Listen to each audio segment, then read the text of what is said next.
Pues, hola, ¿qué tal? Muy buenas noches. Muchísimas gracias por su participación y asistencia a este cine debate existencial. El día de hoy, pues, tendremos la posibilidad de estar hablando de la película de Monster. Este diálogo, pues, lo titulamos Borderline, haciendo pues referencia pues a la forma, al diagnóstico con el que pues se podría empezar a pues no sé, juzgar, criticar, etiquetar pues a la experiencia de una persona. Y pues como siempre tengo el gusto de estar compartiendo este espacio con Giorgio. Y pues un gusto, Giorgio, que estés aquí con nosotros. Te mando un abrazo a la distancia Gracias, y Carlos. adelante. Gracias, Carlos. Igual te mando un abrazo a distancia. Como siempre, es un gusto estar acá en Gestaltum. Eh, y bueno, pues eso vamos a conversar hoy sobre esta película que tiene sus años, 22 para ser más exactos. Es una película de 2003 titulada Monster en inglés y que es un caso, es una película que trae como como hace muchas películas, como una ambientación biográfica, en el sentido de que está basado en hechos reales, la protagonista realmente existió, y bueno, pues fue un caso sonado en su momento en Estados Unidos de esta mujer, Eileen, no sé cómo se pronuncia el apellido, pero es Warren, una cosa así, que básicamente, para decirlo así muy breve y malmente, era una mujer que se dedicaba a la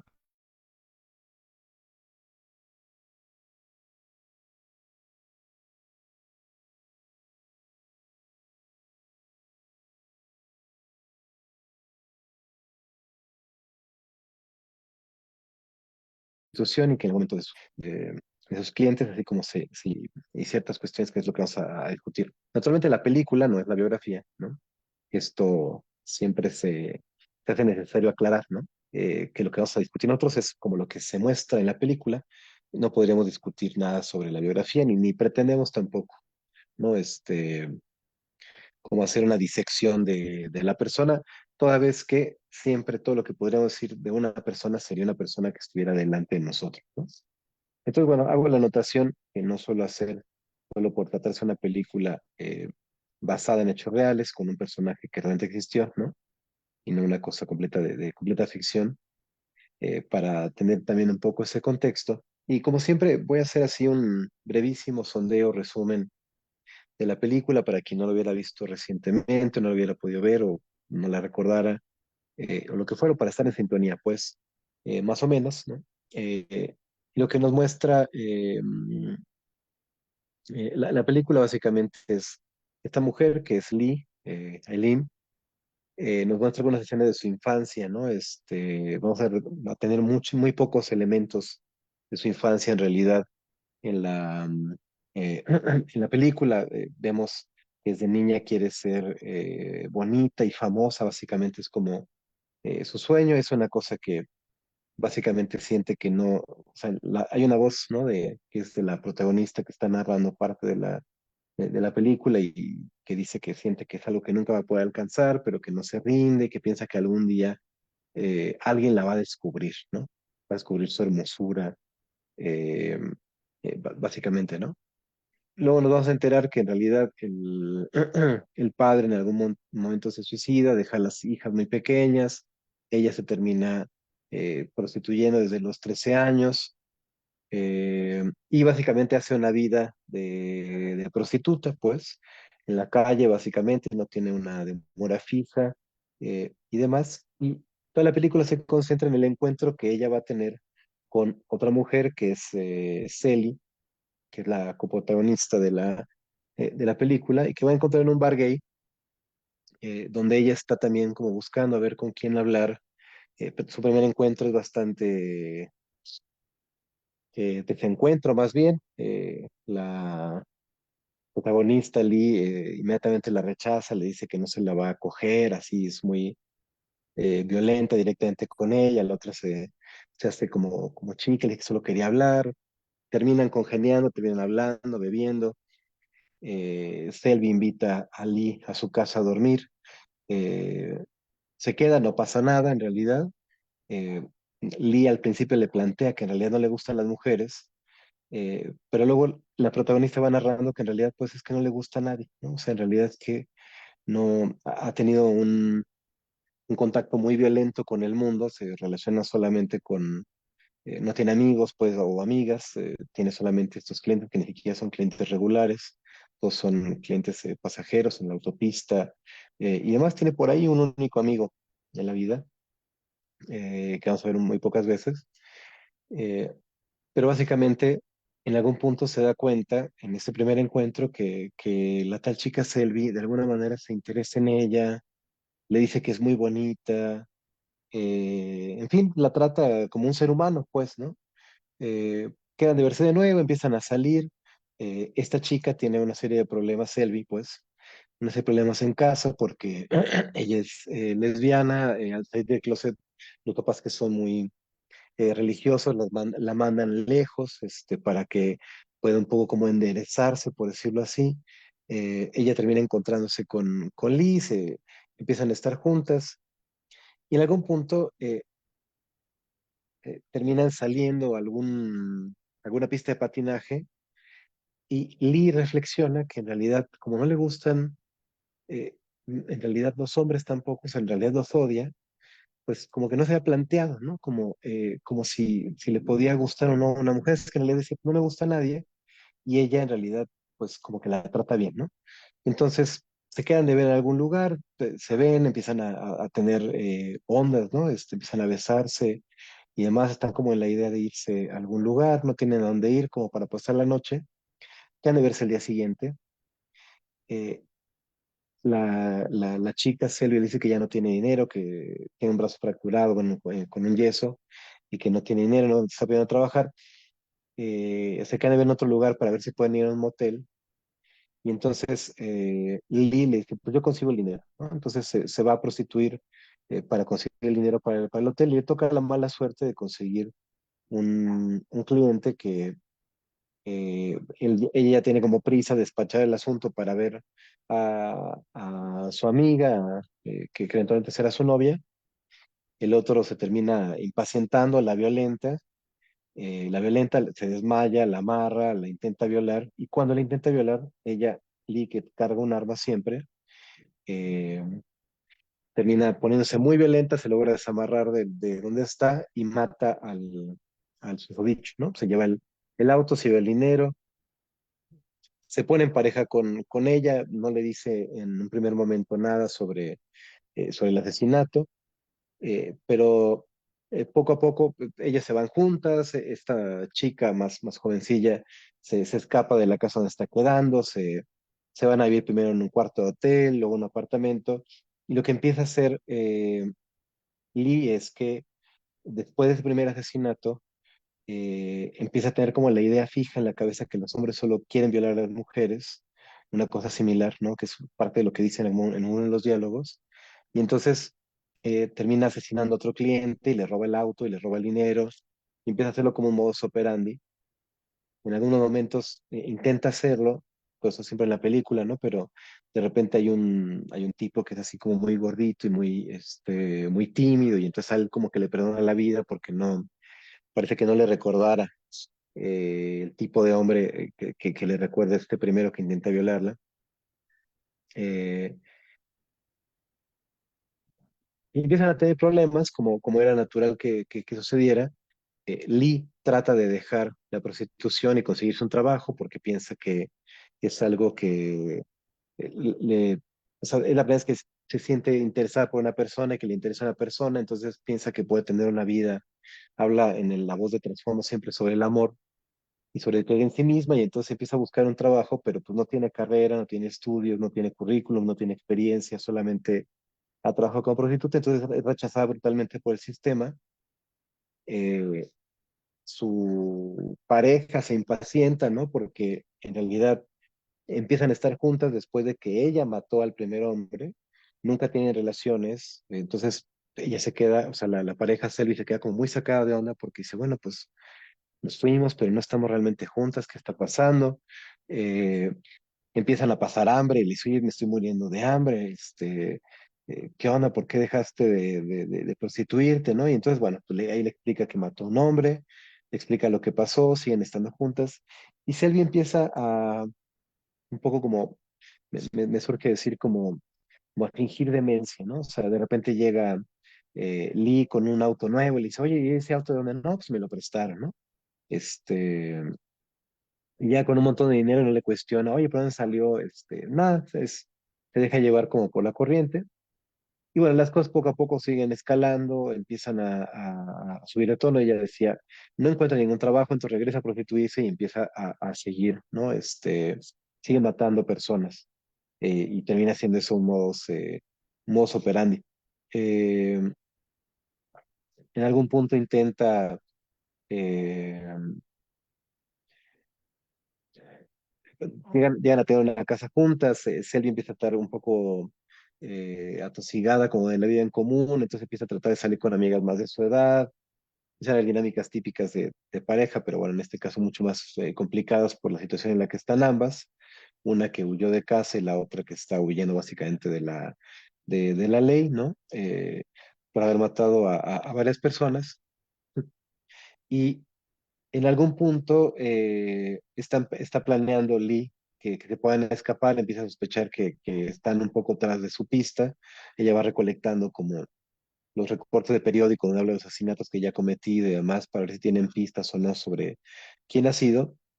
En el momento, Selby choca un auto en carretera, que es un auto de estos robados de un asesinato, tienen que deshacer de él. Eh, en fin, todo se empieza a complicar. Y entonces, en algún punto, Lee traza como la idea de que se tienen que escapar juntas, se piensa que se va a conseguir un auto, es decir, que va a matar a otro cliente y que se van a ir en ese auto. Eh, Viene matando a un policía, ¿no? Sin que no sabía que era policía, lo descubre cuando ve la cartera, ¿no? Entonces, en ese momento, pues todo se empieza a resquebrajar. Y bueno, hay otra escena que ahora se me saltó de la cronología que pasa antes de que maten al policía, y es que está siempre tratando de matar a alguien para quitarle su dinero y su auto, y resulta que es la primera persona que le intenta ayudar de veras, porque ella siempre se sube a los autos de las personas para con este cuento de que le enseñan una foto de unos niños y con mis hijos, está en Miami, estoy buscando dinero para irlos a ver, y no tengo dinero, estoy buscando una forma de conseguir, si es que me entiendes, es como su forma, ¿no? De insinuar la prostitución con las personas. Y este último, al que termina matando, que lo deja muy, muy impactada, es el primero que le dice, oye, pero estás bien, necesitas un dónde quedarte, ¿crees que te puede ayudar para que puedas llegar con tus hijos? Yo tengo una recámara, no te puedes quedar. O sea, empieza realmente a quererle ayudar y ella no puede con eso, ¿no? Eh, la confronta mucho, pues saca la pistola, le pide que se baje, el otro le dice que tiene una hija, que está por nacer su nieta, que no lo haga, que está pasando por un mal momento. Y la otra, pues bueno, está ya muy fuera de sí, termina matándolo, pero en un momento de mucha desesperación del personaje. Y cuando mata al policía, pues bueno, pues ya las cosas están eh, en el peor de los escenarios, ya tienen por ahí identificadas a las dos como fugitivas, tienen dibujos de ellas y demás. Y pues bueno, así el desenlace de la película, lo que va a pasar es que deciden separarse, decide Lee que lo mejor es que se lo hizo ahí en autobús a casa de sus padres para que no la vaya a perseguir la policía, y ella la terminan descubriendo, ¿no? En un bar que frecuentaba unos policías que están de encubiertos, la llevan a la cárcel. Al final hay un momento terrible, ¿no? De la película donde tiene una llamada en la cárcel, Lee con su novia, con Selby, y lo que está haciendo es básicamente pues salvarse el pellejo, ¿no? Selby, y le está queriendo decir que, o sea, quiere que ella diga, o sea, que Lee diga que Selby no tuvo nada que ver en los asesinatos, que no tuvo nada que ver en la parte delictiva, ¿no? Que ella no sabía nada. En algún punto Lee se da cuenta eh, y se echa toda la culpa. Y el momento final de la película es cuando vemos que ella ya está en juicio, ya esto ya lo vemos sin sonido, o sea, no sin sonido, sino sin diálogos, ¿no? Vemos el juicio donde pasa Selvi a testificar y la señala, ¿no? Como la identifica como la perpetradora de los crímenes de la que se le acusa. Y bueno, pues ella termina siendo sentenciada a la pena de muerte, pasa, eso ya lo sabemos por los créditos finales, ¿no? Pasa 12 años en la lista, digamos, como de espera de la condena de muerte y en 2002 la ejecutan, ¿no? Y bueno, la película es de 2003. Y bueno, este es poco más o menos el panorama de la película. Y quiero poner el acento en una escena que es justamente la escena precedente a cuando mata al policía. Y es en esta escena, ella cuenta un par de cosas sobre su pasado, específicamente cuando era niña, que parece que le dan como un sentido a parte de su historia. Y es que lo que cuenta es que cuando era niña, cuando tenía como eh, no recuerdo la edad exacta que dice en la película, porque en la biografía hace los 4 o 5 años cuando el papá las deja, pues el papá era pederasta y se termina suicidando, tiene una historia muy trágica, pero en la película creo que dice que tiene como 8 años, una cosa así, cuando un amigo del papá eh, viola a la pequeña niña, la viola repetidamente y cuando ella le trata de decir al papá que eso está pasando, el papá le echa la culpa a ella, ¿no? Entonces, como una cosa que le revela así aparentemente de la nada a alguien con el que está a punto de tener relaciones, un supuesto cliente, el otro ya está muy sacado de onda, al final lo termina matando, pero subrayo esta escena porque me parece que es como, al menos en la película, lo que parece ilustrar es que esta escena, este asunto pendiente que trae decir de una serie de violaciones, de abusos sexuales que tienen la infancia que claramente nunca están elaborados y a lo largo de la película va diciendo que en realidad no es que, eh, no es que se prostituya como con cierto gusto, sino que siempre lo hace un poco contra su voluntad, pero pues es un poco lo único que sabe y que puede hacer para subsistir o para sobrevivir. Y entonces parece que o sea, que más o menos lo va llevando, que muy probablemente va actualizando siempre la escena de la violación, ¿no? Eh, Cuando un cliente efectivamente la trata de violar, ella pierde por completo, ¿no? O sea, la poca estabilidad que tenía se le desborda por completo, se le desmorona y una vez matando a una persona, de repente se le mete esta especie de idea como insistente, como perniciosa, de que los hombres que se meten con prostitutas son hombres que van a violarlas, ¿no? Porque en efecto me parece que ella lo que va reviviendo en sus tratos con los clientes es justo como la escena de la violación, y entonces empieza a tener como esta descarga, ¿no? De violencia, de asesinato, que la lleva como esta repetición en una cadena destructiva que la lleva hasta la, hasta la condena de muerte, ¿no? Y, eh, y bueno, poco más es como el panorama, ¿no? De la película y de lo que estamos viendo por acá. Y a mí creo que lo primero que me interesa que conversemos, como decía Carlos, titulamos este Cine Debate Borderline porque justamente eh, en muchos de los lugares donde se habla de la biografía de esta persona se le sitúa como con un trastorno límite de la personalidad o con un trastorno antisocial, en fin, se le categoriza de esta manera y porque me parece que mucho de lo que se llega a pensar como borderline, termina siendo como una sobresimplificación eh, de, de cómo una persona puede experimentar una serie de sensaciones, de emociones, de experiencias, y parece que se le situara, esa es la impresión que tengo de pronto desde un cierto ámbito clínico diagnóstico, como, como si fuera una cosa que le pasa en abstracto, como si no hubiera una historia que, eh, que atraviesa a una persona que si le queremos llamar borderline muy bien, si no, me parece que tampoco le perdemos nada al no llamarle borderline a alguien, ¿no? Eh, y que decirle borderline no explica nada y que entender un poco mejor la historia de esa persona puede aportar mucho más luz sobre si queremos entender como qué es lo que le pasa, como por qué hace lo que hace, ¿no? En el caso de esta persona, lo que vemos, o sea, de Lee, es que tiene una historia de muchísima violencia en su infancia primera, concretamente violencia sexual, de abandono, de todo tipo de abandono, ¿no? Pues familiar, paterno, institucional y demás, y que cuyo único modo de entrar, como en el modo de sobrevivencia, es a partir de la prostitución porque, bueno, esto no lo sabemos tampoco muy detalladamente, pero porque tenemos muy como flashes nada más de la vida de la protagonista, pero tiene como esta idea fija de que ella lo que quiere es ser reconocida como una persona bonita, ¿no? Podríamos pensar también que deseable. eh, no sabemos muy bien a bien como por qué se le instala este deseo, ¿no? Eso no se ve en la película, podemos hacer hipótesis, pero no se ve.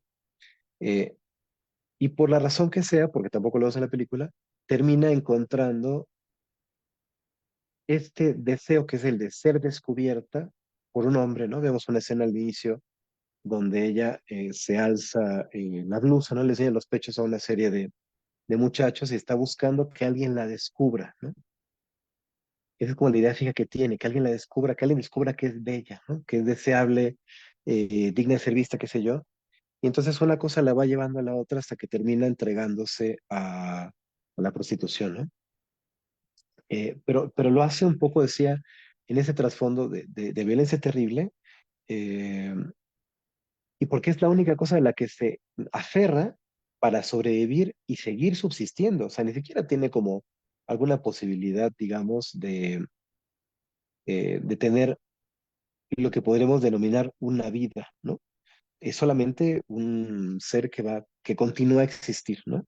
Y que se aferra a partir de ahí tratando de encontrar este mensaje de que puede ser bonita o deseable en una forma que me parece que es una forma que puede ser muy grotesca de, eh, de ese mensaje que es la prostitución, ¿no? Eh, entonces, bueno, a mí me interesa que discutiéramos un poco en este cine debate sobre este tipo de experiencia que por lo demás fue en su momento recibió críticas, la película por la crítica que llegué a escuchar era como de que mostraba a esta mujer como una víctima y a los que fueron asesinados como victimarios, con una caricaturización muy dicotómica, cuando me parece que lo único que hace la directora es mostrar a un ser humano que, como todos los demás, tiene su historia, y sus cosas y su propio sufrimiento, y que aunque nada podría justificar que termine matando a otras personas, eh, tampoco como que nunca se ve como o sea, como el lado eh, como sumamente violento en el que, y de riesgo en el que terminan desarrollándose las personas que dedican al trabajo sexual eh, y la forma en que son tratadas por sus clientes, ¿no? Donde terminan ocupando como este rol como de objeto por el hecho de recibir un pago por el uso de su cuerpo, ¿no? Y me parecía que, bueno, es una cosa que podíamos conversar porque me parece como muy problemático que el mostrar algo de humanidad de alguien que ha cometido crímenes parece que es inaudito, ¿no? Que se le ve entonces como, no, entonces ¿cómo puede ser ella la víctima, si era una asesina, no sé qué, ¿no? Entonces, bueno, pues por ahí yo entraría al debate. Por ahí, Carlos, por favor, ya tiene alguna intervención y, por supuesto, como siempre, las intervenciones siempre bienvenidas de todos. Sí, fíjate, Giorgio, y todos, que me gustaría, así como tú lo estás haciendo, hacer como un encuadre desde mi experiencia clínica.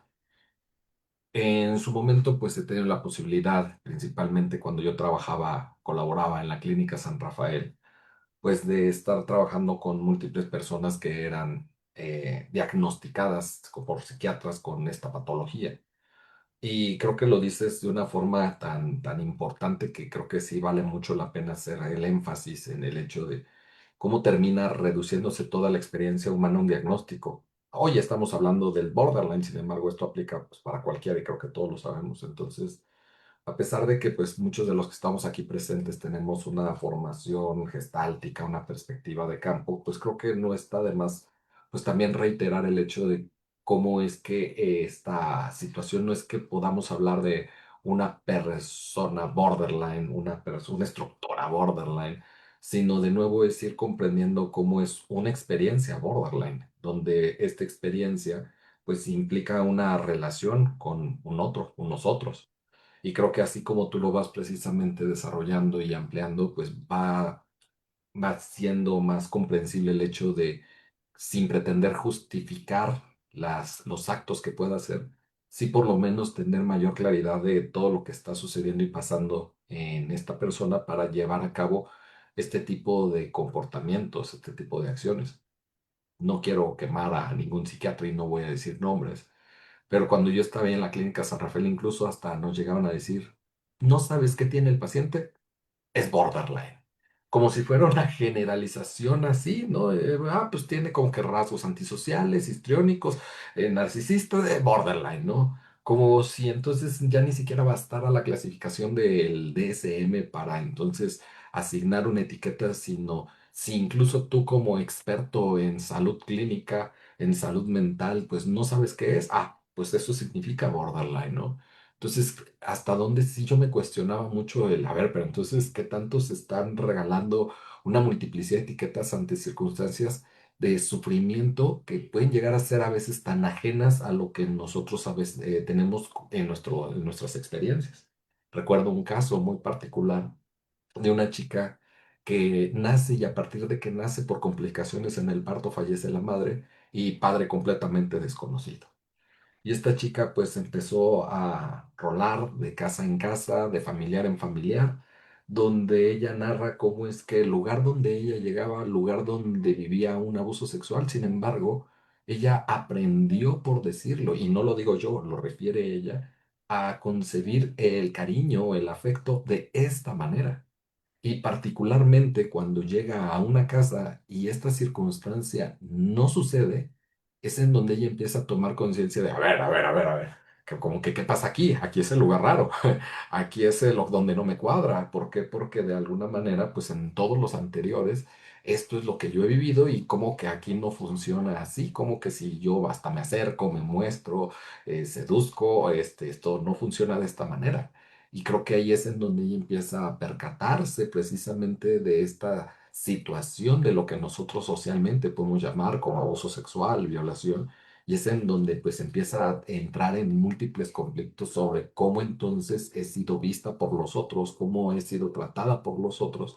Y creo que ya haciendo énfasis a la situación de la película, como bien mencionas, no sabemos en qué momento, pero se instala este deseo, como puede ser cualquier otro deseo en muchas personas, pero vemos cómo de alguna forma, no pienso pues definirlo como bueno, malo, bonito, feo, pero de alguna manera pues hay alguien que puede llegar y satisfacer ciertas necesidades o incluso me puede reconocer o puedo ser visto por el otro y cómo aunque este deseo pues está precisamente ahí presente y hasta me permitiría decir hasta en términos gestálticos, más allá de un deseo, aunque sé desde dónde lo planteas, pues esta necesidad ontológica, como se diría en términos gestálticos, acerca del ser visto, de sentir cariño, sentir protección, cuidado, atención, ¿sí? ¿Qué es lo que pasa? Tampoco es que yo sepa qué hacer con eso.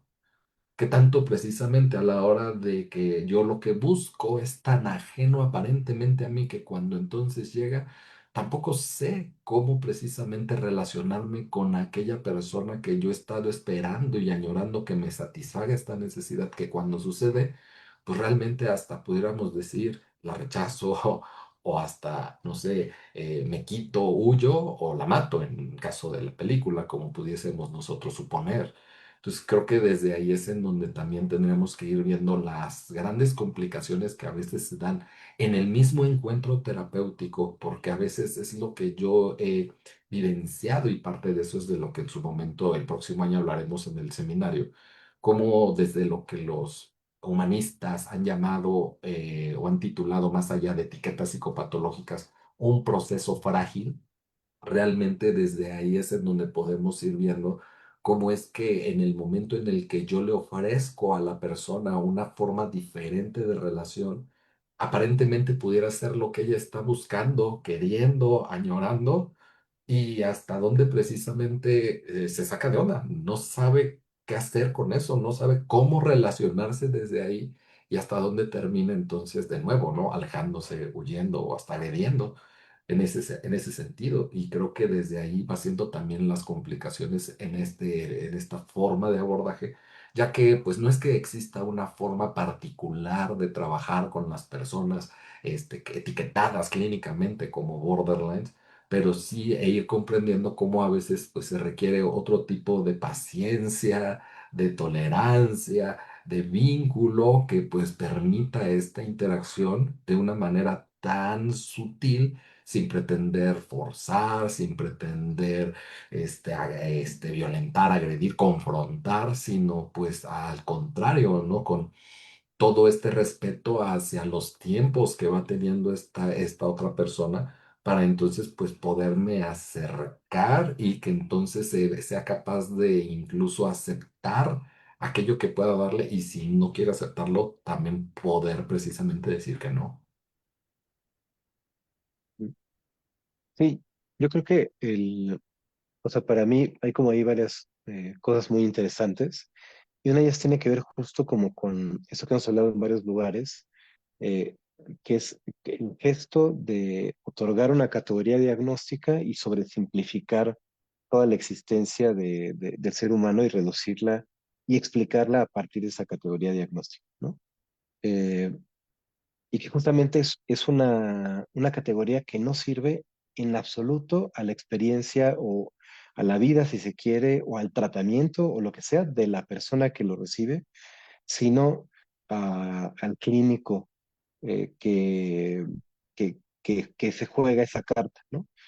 Porque ahora piensa que tiene alguna explicación sobre la experiencia y la vida de la otra persona y que ya sabe cómo es que lo tiene que tratar, ¿no?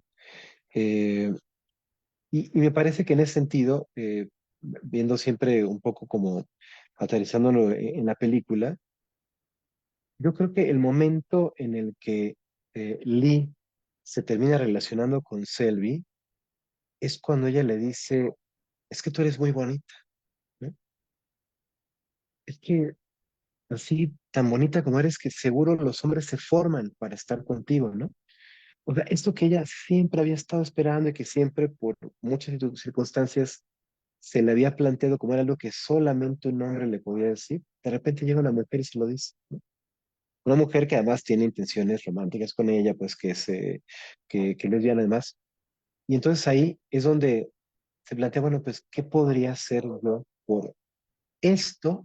Que es lo que digo que siempre deseaba, ¿no? Eh, y termina relacionándose con ella, y es una relación que es muy compleja y muy complicada porque ahora nos estamos enfocando en Lee, ¿no?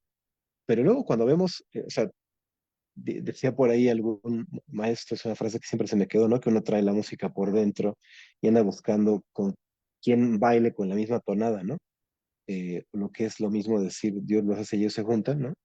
O sea, esta persona que tiene esta serie de características, pues se junta con Selby, que parece primero como una persona que parece como muy inocente, muy tranquila y muy dócil, pero de repente también en muchos momentos de la relación eh, tiene cambios muy abruptos con Lee, ¿no? Que la confronta, como por de repente, o sea, le pregunta en algún momento que si ella es prostituta, la otra le dice, bueno, pues sí, le pregunta así como muy abiertamente, qué tal, cómo es esto de la prostitución y demás.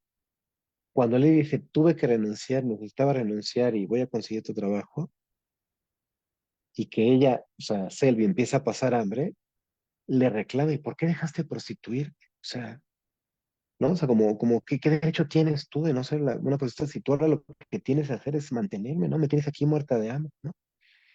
Y cuando la otra explota, le dice, pues maté a un hombre y no sé qué, ¿no? Y jamás se interesa por entender qué le pasó, ¿no? Y dice, bueno, no, no, ya, perdón, ¿no? Entonces, también un poco, si queremos, podremos analizar un poco como ahí, cómo es que este modo de relacionarse de ella, de Lee, no es en abstracto tampoco, ¿no? También se vuelve una forma de relación con esta mujer con la que termina teniendo esta relación de pareja, y que es con ella donde termina, o sea, eh, no es por ella que termine matando a alguien, ¿no? Pero sí es en el contexto de una cierta desesperación por no perder eso que cree que está encontrando con ella, que termina arriesgándose de más y que termina poniéndose en la posición en donde este cliente la violenta, ella termina reaccionando, la mata, ¿no? Entonces, no es solamente que esté en la calle o que se esté prostituyendo, sino que de repente se encuentra con una persona y que todo esto empieza como a motorizarse, como a vehicularse de alguna manera, ¿no? Patti, A ver si me escucho. sí, te ¿Sí me escucho. escucho bien? Ok, bueno, yo la verdad considero que el diagnóstico no es una etiqueta, sino que es conocer a través de la observación, de la resonancia con el otro, de la indagación de la experiencia del otro. Y en el caso del trastorno límite, que es con el que más trabajo, no es un diagnóstico a la ligera, es un diagnóstico líquido, tomando la metáfora de Bauman, ¿no? A mí me parece que este, está sobrediagnosticado. Acabo de tener una experiencia que me está confrontando mucho con una paciente que hace ya casi 8 meses que la atiendo y ella y la familia están plantados en que tiene TLP, que es límite, y a mí me acaba de caer el 20 de que probablemente no, probablemente digo, ¿no? Em, entonces, bueno, em, al ver cuando yo vi esta película, ahora reflexionando acerca del sufrimiento borderline,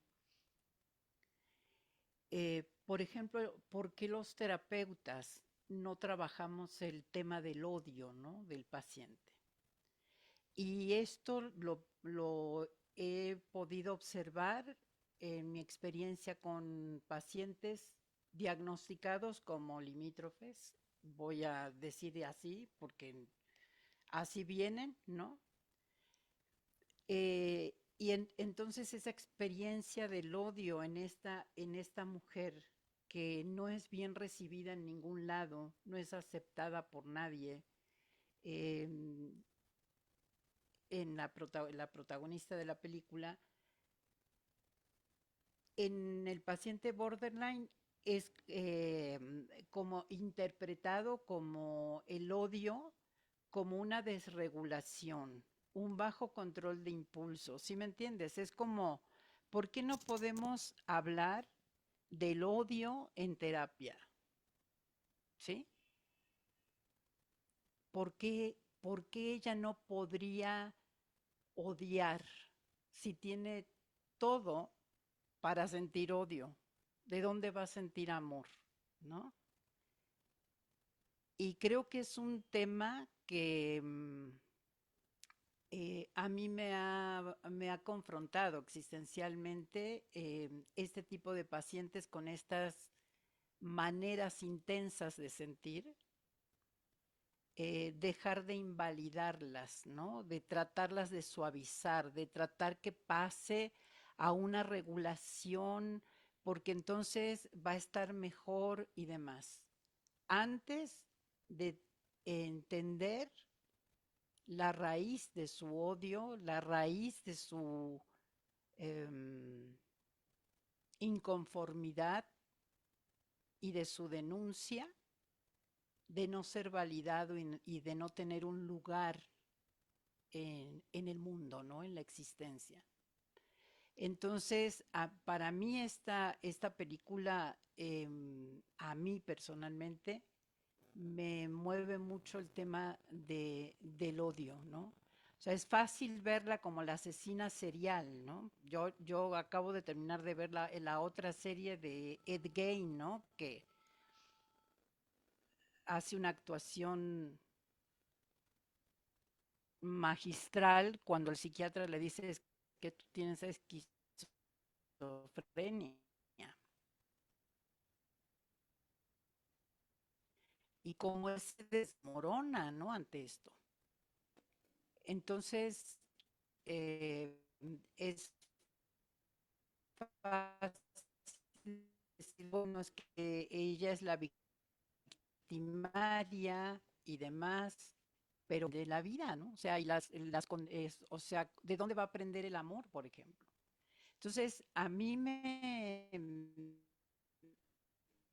vamos a decirle así, limítrofe, por ponerle así, vamos a ponerle la etiqueta, esa experiencia de odio que tiene, de odiar intensamente, se la suavice con desregulación emocional, con bajo control de impulsos. Ujú. A mí me llevó a esta reflexión la película. La vi hace tiempo, pero recuerdo muy bien su caso. Lo que pasa que hay partes de su historia, como bien tú dices, que no conocemos, ¿no? Pero me puedo imaginar Mm. una vida, ¿no? Donde pues no hay amor, ¿no? Sí, sí. Muchas gracias, Pati, por tus reflexiones.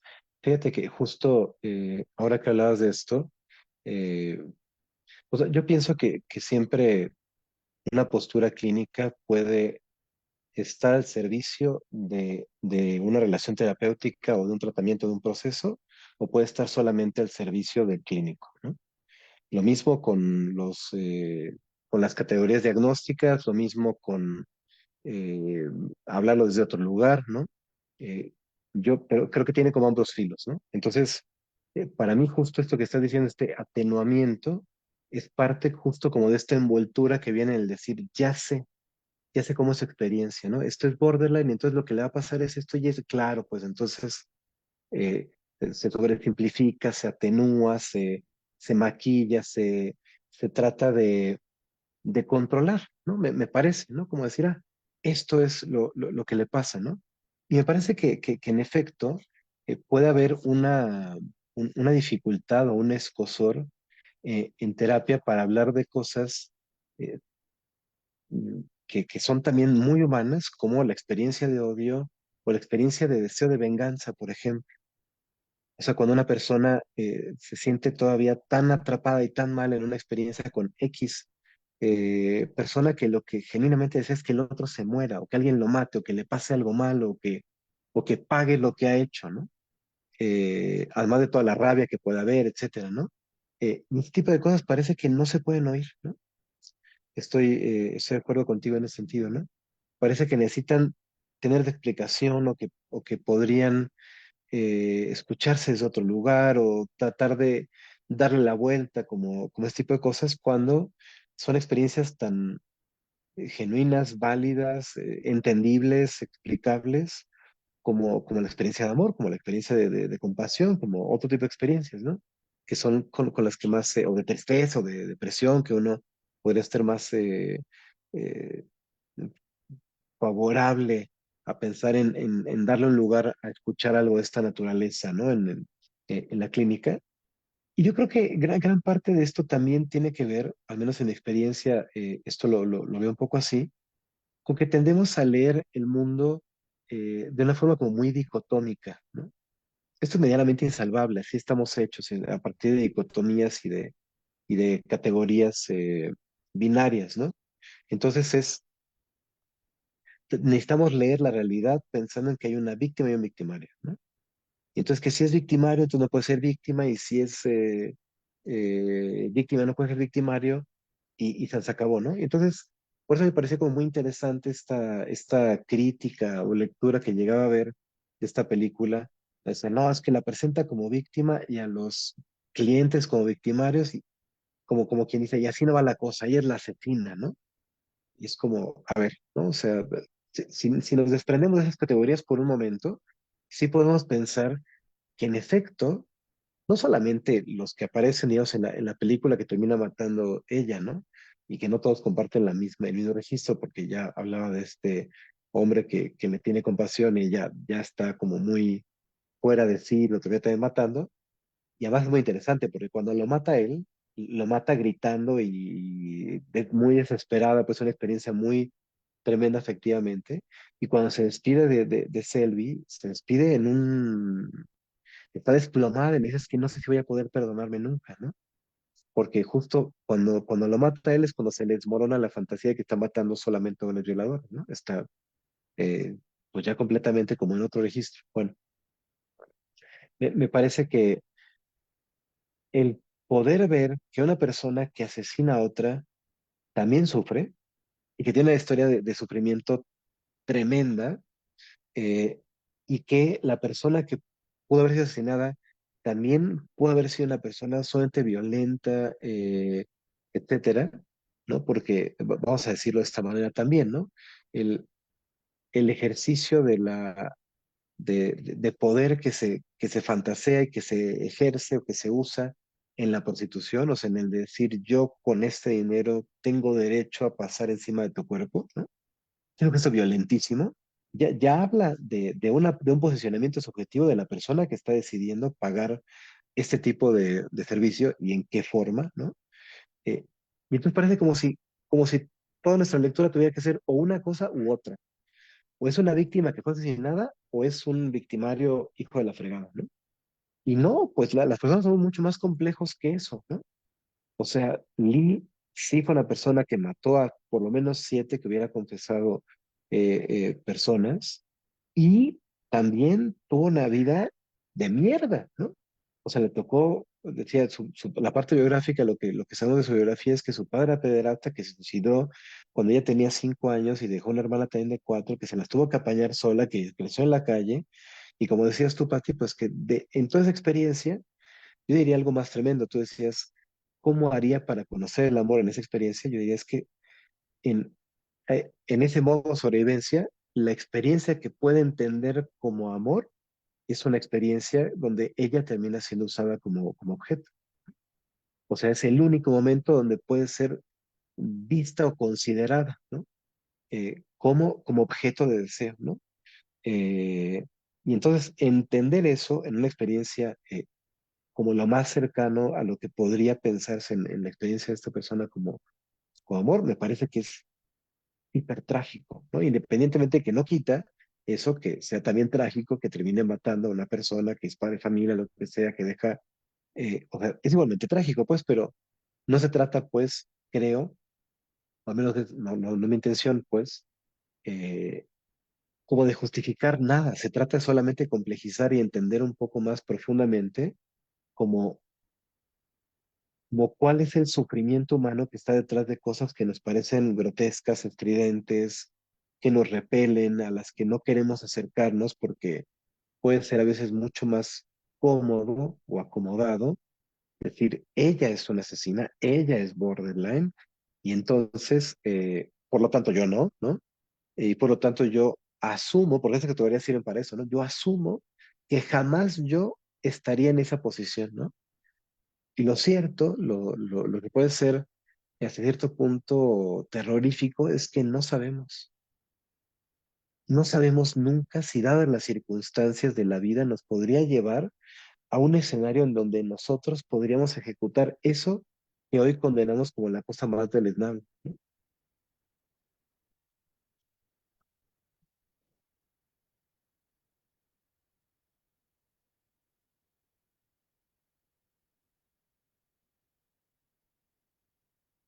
Pati, adelante. Sí, a mí me parece también muy No te interesante. oyes, Pati. Ahora sí, Sí, me parece muy interesante el personaje de Selby, ¿no? A mí me parece una hija de su madre con ella, ¿no? Así como ella es la asesina serial, ella es la victimaria de estos hombres que son las víctimas, pero además es como una cadena, ¿no? Yo la veo a ella una víctima de Selby y a Selby una victimaria, pero a la vez no sabemos la historia de Selby, ¿no? Como un bucle ahí, o sea, una una cuestión que no termina, o sea, víctima, victimario, como una secuencia, ¿no?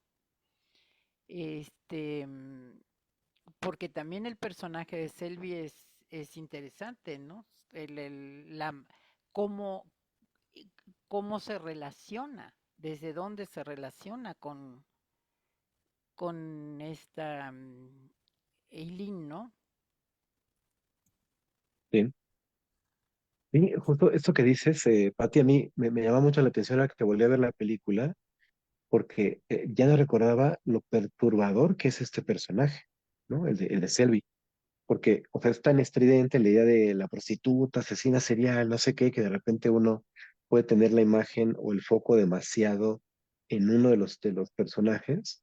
Pero es que este personaje, Selby, del que sabemos muy poco en la película, eh, pasa de ser un cervatillo asustado, ¿no? Con necesidad de protección, a de repente decirle, ¿por qué te dejaste prostituir? Y órale, ¿no? Y vete a la calle y prostituye y aliméntame, ¿no? Oye, espérate, ¿no? O sea, justo ahí donde ella también, justo estaba buscando un trabajo, le venía un trabajo y ella muy bien podía haber conseguido algún trabajo, lo que sea. Eh, no sabemos mucho, pero sí vemos estos cambios también como muy, eh, decía yo, que son como perturbadores porque de repente parece que ella es como muy dócil y muy desprotegida y con mucha necesidad de cuidado y de repente, ¡pum!, sale como un lobo, ¿no? Un león ahí, eh, lista para atacar. Y en ese momento es donde se ve justo como es la relación, o sea, el momento cuando Lee llega exhausta al hotel y se tira, acaba de matar a alguien y dice, espérate, ¿no? Y dice, no, no, tienes que pararte, este es tu plan y tienes que conseguirnos un auto y ahora y te paras y prostituyes y órale, ¿no? Y dices, oye, espérate, ¿no? O sea, eh, y ahí es donde vemos, ¿no? Como esto que decíamos al inicio, no es que ella, o sea, Lee o Eileen, eh, en todo el arco de su vida, siendo prostituta, y que seguramente digo, no lo vemos a la película, pero podemos pensar por cómo es cómo puede ser de sórdido ese ambiente, mucho más como ella lo ejerce en esta situación de completo riesgo, de meterse en la calle, en la carretera, subirse con extraños, etcétera, etcétera. No lo vemos, pero seguramente muchas pasó experiencias de violencia sexual antes de conocer a Selby. Y es solamente cuando está con Selby, cuando de repente se le desencadena la cosa de matar a alguien y volverse, ¿no? Entonces no podemos sacarla de la ecuación, porque antes de conocerla, ella jamás había matado a nadie, ¿no? Carlos, Sí, yo creo que algo que estamos dejando de lado, como bien mencionan ambos, es en este sentido, no tenemos tantos datos biográficos quizá de esta otra chica. Sin embargo, creo que ahorita, como tú lo estás mencionando, es la parte donde podemos nosotros incluso llegar a juzgarla como es que es la agresora, es la que está violentando, es entonces precisamente la causante. Pero creo que también tendremos que ir comprendiendo esta parte, pues yo me atrevería a decirla muy humana, porque vaya, me imagino yo también en una circunstancia donde yo pudiera tener una relación de pareja y que de repente llegara mi pareja y me confesara este tipo de circunstancias o de actos. Maté a una persona.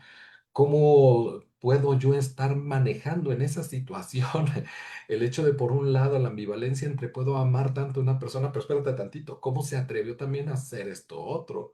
Y hasta dónde es entender cómo es que a lo mejor el mejor ajuste creativo con el que le alcanza para poder afrontar estas situaciones, pues sale y sigue prostituyéndote, ¿no? O sea, ahí es en donde, pues igual y no lo tenemos que ver como el hecho de, ah, sí, es que ahí ella le gusta hacer ahora la que violenta, la pareja, cómo es que actúa, sino cómo es que también se va conformando y a veces construyendo la relación donde pues se van dando todo este tipo de situaciones. Yo lo he vivido en contextos a nivel educativo, donde pues descubren en una institución, en una escuela, que el abuelo está abusando sexualmente de la nieta y cómo precisamente pues ya están ahí, ya con todo el show frente a los juzgados. Y pues la familia enojada, indignada, porque cómo fue posible, y el día que se van a tener que presentar en la audiencia, no llegan, no llegan. Entonces creo que desde ahí es ir comprendiendo que tanto se convierte en este rol de victimario, pero pues no necesariamente es porque ya tenga toda una historia. Igual y sí, no lo descarto, tendrá que ver, influye, pero sí también voy comprendiendo esta otra parte de pues, cómo manejo también yo el hecho de que alguien a quien yo quiero, estimo, aprecio o amo, pues me diga, ah, pues maté a alguien. Entonces sí también pondría esos elementos en la ecuación para no dejarlos de lado y ver esta experiencia como algo más de campo que se pudiera estar generando ahí. Claro, claro, porque además hay un momento muy interesante en la película donde, o sea, esta mujer, o sea, Lee mata a este hombre, llega trastornada con Selby, le pide perdón por no haber llegado, le trata de explicar, al final la convence, se van juntas, están en este hotel, están en esta semana de fiesta y no sé qué. Está claramente perturbada, está claramente en shock, ¿no? La otra parece solamente estar interesada como en lo que le promete, ¿no? De sacarla de este lugar, de que esté en la fiesta y no sé qué. Finalmente le confiesa el asunto del asesinato, entonces llega con un par de elementos, ¿no? Llegó con dinero y con un auto. Y de repente, ¡pum!, llega otra vez con dinero y con un auto nuevo, ¿no? Y la otra le dice, ¿y ahora? ¿Y este otro auto de dónde? Ah, pues me lo prestó un amigo, ¿no? Y así, y otro auto, ah, pues pues no sé qué, ¿dónde lo saqué, no? Entonces, en el momento cuando se sale de control todo, le dices que me están buscando, es que he matado a muchas personas, no sé qué. Es que no, yo no sabía. Tú me dijiste de uno. Y lo que dice Lee y la confronta, le dice, tú siempre supiste. O sea, tú sí me viste llegar con otros autos, no sé qué, ¿de dónde creías que salían, no? Donde se desmonta como todo el juego. Me parece como muy interesante como notar que la experiencia de esta persona, o sea, de Lee, se conforma del modo en que se conforma, o sea, decir, matar a una persona, robar el dinero, lo del auto, no sé qué, huir y tal, no porque sea, voy a decirlo así, ¿no? Culpa de Selby, sino porque Selby entra en la ecuación. O sea, muy probablemente si no hubiera conocido a Selby, no hubiera terminado matando a nadie. No porque Selby sea el autor intelectual de nada, ¿no? Sino porque ese elemento en la ecuación de su vida fue necesario para que se terminara llevando como a ese extremo, ¿no? Eh, entonces me parece como interesante como situarlo así porque se tiene como mucho la visión, ¿no? De es ella la asesina serial, entonces ella la que estaba mal, no sé qué, ¿no? Y cuando vemos al final a la Selby en el juicio, que va a hacer el testimonio y se salva el pellejo y le importa un rábano, ¿no? Incluso en la llamada telefónica le dices que yo sí quiero vivir, ¿no? Entonces va, o sea, es una escena tremenda. La otra está deshecha ahí escuchando que su pareja dice, no, pues no escucha lo que dice, no, pero lo imaginamos que está dando el testimonio de que sí fue ella quien la mató, no sé qué, y que la señala y con una frialdad de, o sea, lo que se ve en la pantalla es así como de, ni te conozco, ¿no? Y eso me parece mucho más fulminante, o si quieren ustedes usar el término eh, cruel, ¿no? O hasta perverso, pues, que el hecho de estar en la situación desesperada en la que está la otra, aunque lo que termina haciendo es judicialmente y a nivel de consecuencias más terrible que ser así de cruel, ¿no? Pero quiero decir, ese elemento se suele ignorar porque se privilegia ver solamente a la persona bajo la envoltura de esta categoría diagnóstica o etiqueta o lo que se quiera, que lo que tiene es justo como a tratar de culpabilizar bajo estos motes a la persona como si fuera una cosa aislada además, por ejemplo, de todo el sistema, ¿no? O sea, la violencia que ella recibe también es una violencia sistémica, ¿no? Sistémica no, también familiarmente hablando, pues, pero quiero decir, del sistema en el que vive, ¿no? Hay justo un momento donde está haciendo una entrevista de trabajo y el tipo que le está entrevistando le dice, entonces, ¿usted qué dice? Que así que usted se puede dedicar a la calle y llegarlo a buscar lo que todas las personas han dedicado años trabajando con una arrogancia, con una violencia, ¿no? Y la otra es como de, ¿y qué quieres que haga, no? Pues es lo que he hecho, pues he sido prostituta, ahora trato de hacer otra cosa. Tú pediste una secretaria, pues para lo que me estoy postulando. No, pero tú tienes que saber, ¿no? O sea, y la reacción de ella, que es una reacción muy abrupta y que lo manda a la mierda y lo manda a la chingada y también a la secretaria y no sé qué, ahí vemos que la que es incorrecta es ella, ¿no? Pero es un sistema que la está vomitando y que es igualmente violento, es una violencia proporcional, ¿no? Y sin una violencia no hay la otra, ¿no? Y es una cosa que se suele descuidar, ¿no? O se suele no tener en el radar, ¿no? Cuando vemos este tipo de casos, porque es muy estridente, ¿no? Mati, adelante.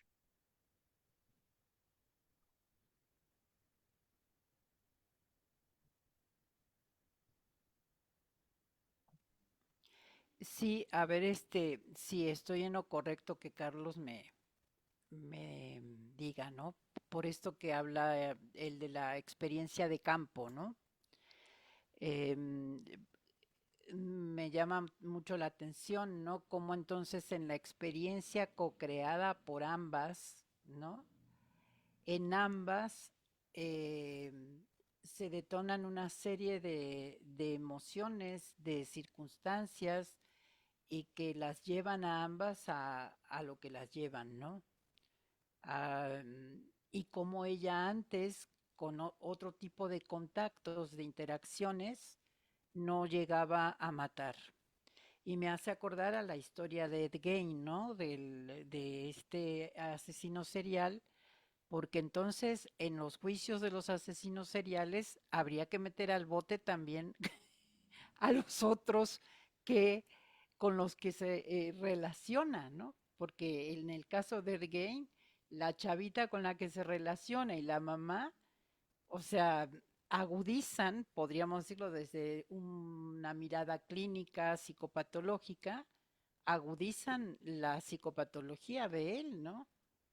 O sea, co-crean entre los tres una experiencia de campo, pero al que terminan finalmente condenando es a él. En este caso, yo hubiera metido al bote también a ella, o sea, a la pareja, no solamente a las asesinas serial. Porque, y lo puedes ver en diferentes historias de diferentes asesinos seriales, ¿no? Cómo no hacía esto en ciertos contextos, pero sí de repente surge una relación, un tipo, o sea, o cambia de contexto y empieza entonces a matar, ¿no? O dejan de matar mucho tiempo, muchos años. ¿Qué pasó ahí? ¿Qué sucedió? Y que luego comienza a matar, ¿no? Como este BTK, ¿no? Vamos a decir que yo me la paso viendo series de asesinos seriales, pero sí, me encanta. O sea, pero ahora visto desde esta cuestión del campo, Carlos, me haces como reflexionar mucho ahí de esta experiencia co-creada, ¿no? Sí, si me permite, Giorgio, hacer el Claro. comentario. Eh, sí, coincido en los puntos como los vas mencionando, Pati. Quizá en cada caso tendríamos que ver, pues, qué tanto, aunque yo participé en la co-creación de esta experiencia, pues vaya igual y sí, le estoy participando, pero yo no delinquí. En el caso aquí de la película, pues sí, por lo menos coincidiría con tu mirada, porque quieras o no se vuelve cómplice. Entonces, quizá como cómplice sí ameritaría exactamente la situación de cárcel como tú lo estás planteando. Quizá en otros casos, pues no, a pesar de que yo sí estoy participando en esto, pues sí, pero legalmente hablando, pues no, yo no estoy cayendo en un delito. Pero exactamente, o sea, aquí me gustaría hacer una anotación al pie de página. Por ejemplo, creo que Giorgio pues menciona, ¿no? Pues cómo Selvi está actuando desde el hecho de salvarse su pellejo. Y esa es una posibilidad. Y pues si seguimos la trama, igual y pudiera interpretarse muy directamente de esta forma, pero pues hasta dónde realmente igual y pudiera no ser así, pudiera no ser desde esa perspectiva donde exactamente pues a ver, ya se me cayó el show, ya realmente no sé cómo manejar esta situación, tengo precisamente una situación de un ajuste psicótico y yo no sé nada, yo no lo vi. yo no estuve presente, yo me despersonalicé y pues yo no sé de qué estás hablando, ¿no?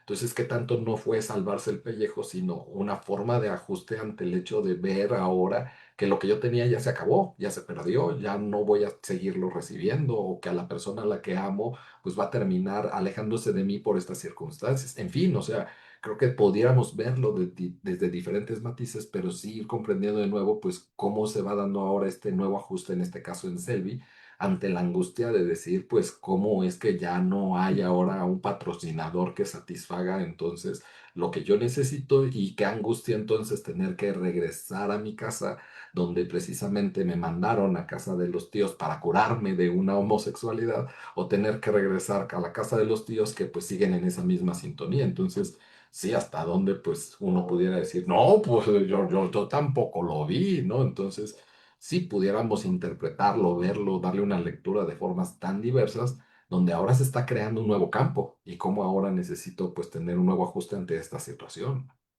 ¿Qué ni qué? Ujú. Sí, justo en el caso de la... Digo, me parece muy interesante como tratar de plantear como diferentes hipótesis, ¿no? En relación con... Digo, al final siempre hacemos estos ejercicios porque son películas, ¿no? Al final son cosas de ficción con las que podemos eh, como justo tratar de abordarlo de diferentes como ópticas, aunque en la película, regresando a lo que decía Patty, sí hay una, o sea, a mí me interesa hablar como de lo que podría ser la diferencia entre una eh, responsabilidad que voy a llamar, a falta de mejor palabra, moral, que tendría que ver más con una experiencia de campo, es decir, qué tantos son actores y agentes partícipes, el propio sistema, el propio tipo que rechaza de una forma violenta a alguien porque te pide un trabajo, porque le puede decir, no, lo siento, no, y lo puedo orientar y decirle, mira, ve a buscar, ve a capacitarte lo que sea, y no, lo que hace es humillarla, ¿no? O sea, qué tanto todo eso no tiene una responsabilidad de diferentes ámbitos, ¿no? Para crear un escenario de esta naturaleza, ¿no? Donde termina habiendo un actor que recibe toda la responsabilidad jurídica, y la responsabilidad jurídica que recae sobre el que pasa el acuerdo legal en el que nos mantenemos, pero que en este caso, siempre siguiendo la trama de la película, Selby no solamente es cómplice en el sentido eh, eh, de que sabe explícita y primero no tan explícita, pero también bastante evidentemente que la otra está matando, sino que ven el noticiario que están buscándola a ella, que la están buscando a las dos. Ella le dice explícitamente que ha matado a otras personas, se pelean y lo que sea, y cuando se separan, Lee le da todo el dinero que le queda, o sea, el dinero que se había robado, y ella lo acepta y se va, ¿no? Y entonces cuando la policía viene a buscarla, justamente hay una conversación que tienen donde empieza a haber una tensión entre ellas, donde le dice, o sea, no se ve algo explícito, pero es una conversación que parece que está ideada para dar a entender que ambas empiezan a tener como el juego, ¿no? De que le dice, oye, pero entonces, como el auto rojo del que yo no sabía nada, que te lo habían robado de alguien que habías matado tú, ¿verdad? La otra, ¿por qué estás diciendo las cosas así? No, no, no, bueno, nada más, o sea, te lo digo porque estoy en shock, no sé qué pensar, no sé qué hacer, ¿no? Pero verdad que yo no sabía de esto, ¿no? Y de repente la Lee en ese momento también le tira como, me parece que es como el último, o yo lo leo así de pronto, como el último gesto para decirle, o sea, podría llevarte conmigo a la mierda, pero no lo voy a hacer. Y no lo voy a hacer porque te amo, ¿no? Y eso es lo que le dices como, ¿y qué hiciste con el dinero que yo te di? ¿No? O sea, ahí es donde le pone como sobre la marcha. Aquí nos podemos hundir las dos, ¿no? Y la otra, ¿cuál dinero? Es que yo no sé de qué dinero me hablas. Yo no lo sé. No, me refiero ahí a un cambio ahí que se me quedó. No, por supuesto fui yo, ¿no? Y lo hice porque te amo, ¿no? Pero o sea, es una manera muy peculiar de plantearle, no, mira, te voy a mostrar que te amo y te lo voy a mostrar diciéndote que te podría llevar conmigo a la cárcel y no lo voy a hacer para que veas cómo es que te amo, ¿no? Pero entonces, en esa lógica, pues quiero decir que sí tenía responsabilidad jurídica, y por supuesto que al menos ella tendría que haber ido, en términos de la cuestión jurídica solamente, tendría que haber ido a la cárcel, al menos ella, ¿no?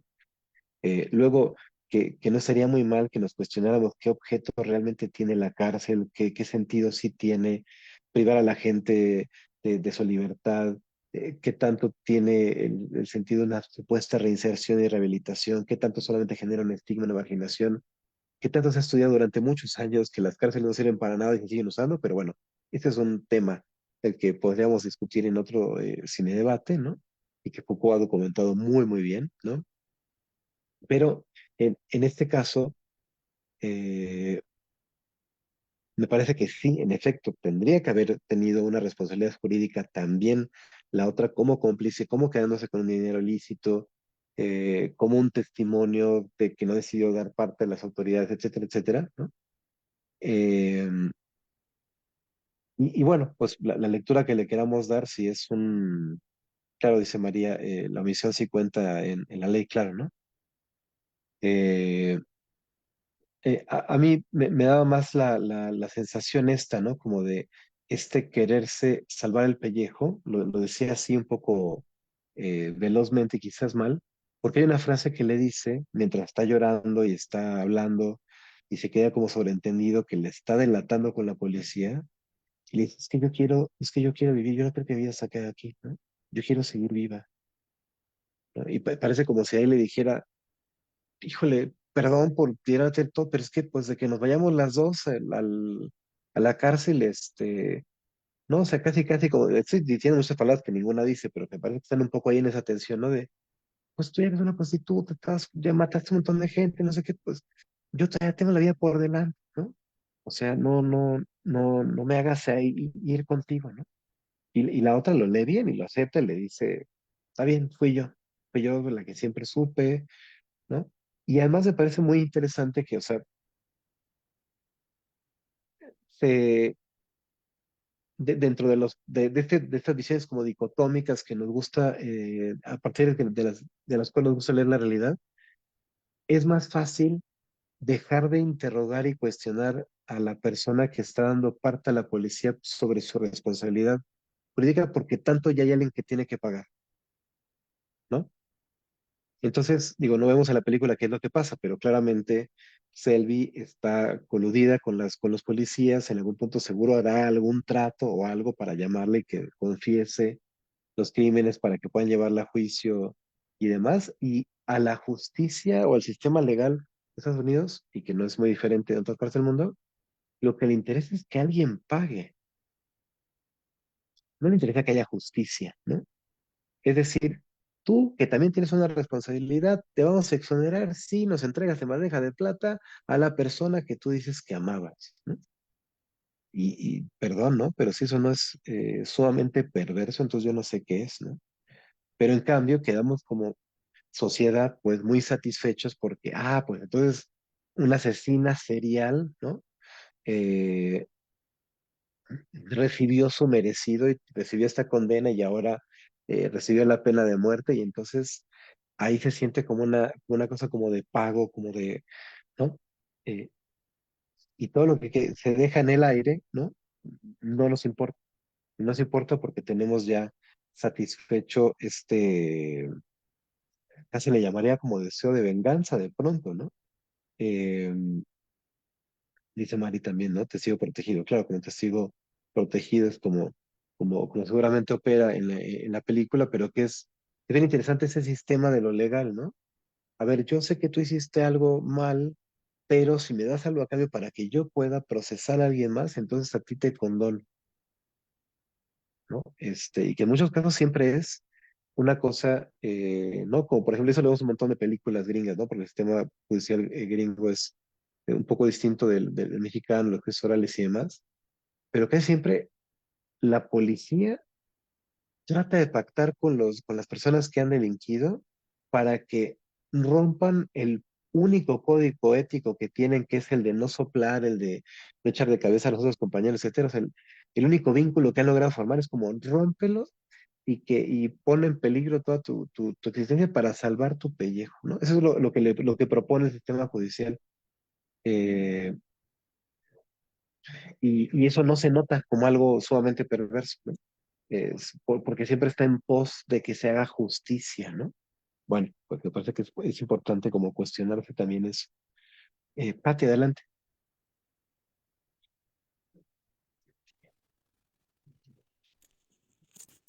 Sí, es que yo no quería decir la palabra perverso, pero finalmente ese es el sistema ideológico político de los gringos.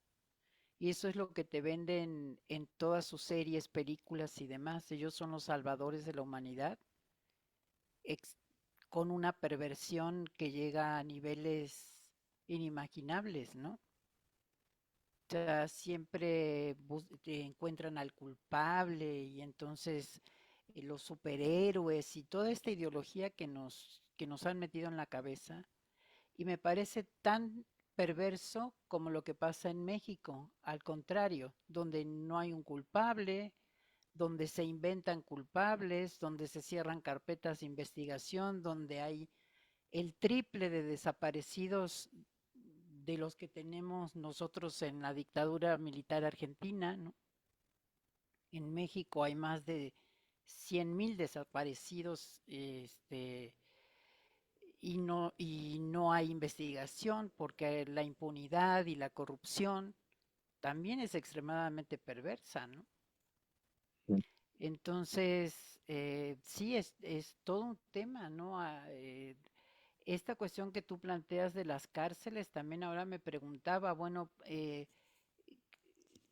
¿por qué en los países nórdicos, por ejemplo, no hay cárceles o han cerrado cárceles o hay muy pocos, ¿no? En las cárceles. ¿Qué es lo que, o sea, qué es la cárcel, ¿no? ¿Qué representa para una persona? ¿Cuál es su experiencia antes y después, ¿no? Antes de entrar a la cárcel y estando ahí y los que logran salir. O sea, es todo un tema, pero esto que tú dices de encontrar un culpable, como lo hacen los gringos, sí es extremadamente perverso. Coincido contigo. Sí, sí.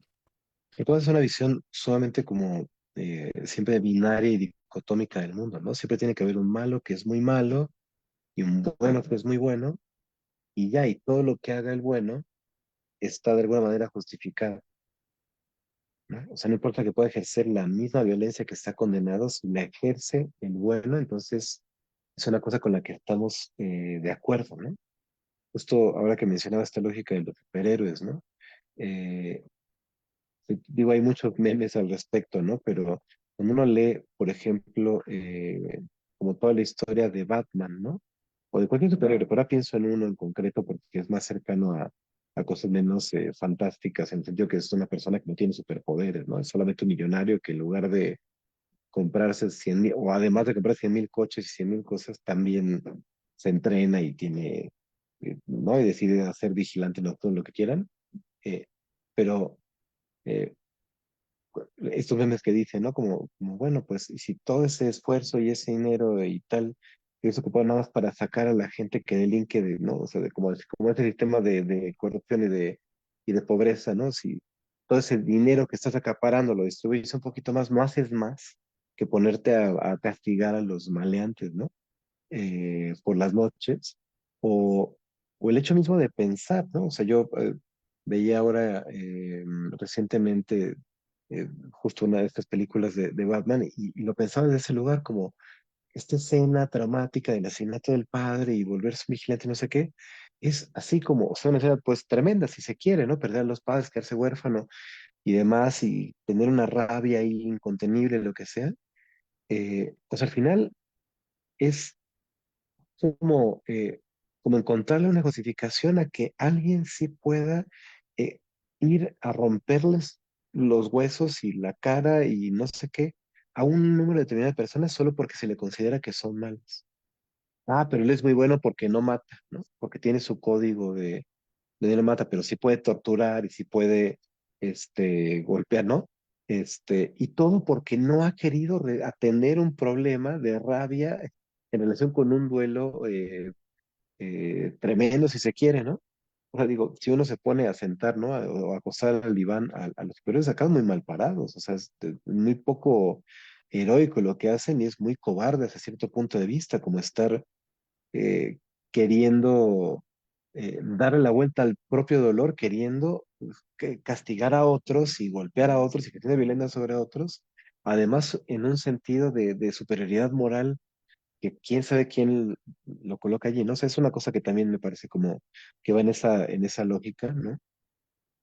Y que me parece que deriva de esta visión completamente dicotómica, binaria que se está nombrando hoy varias veces, donde se trata de poner de un lado, ¿no? A los buenos y que todo lo que hagan puede estar justificado de alguna manera, y del otro a los malos, ¿no?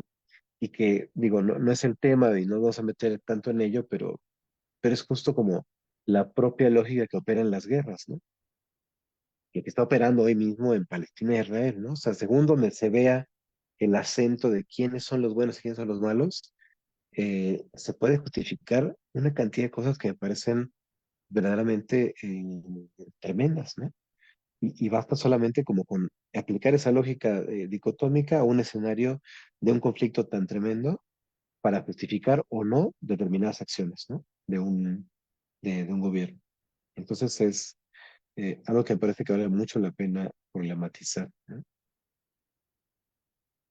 Y pues bueno, pues ahora hemos estado muy parlanchines, eh, Patti, Carlos y yo, pero no sé si por ahí alguien más quiera entrarle a la conversación, al diálogo, con reflexiones directas de la película o de lo que estamos conversando ahora.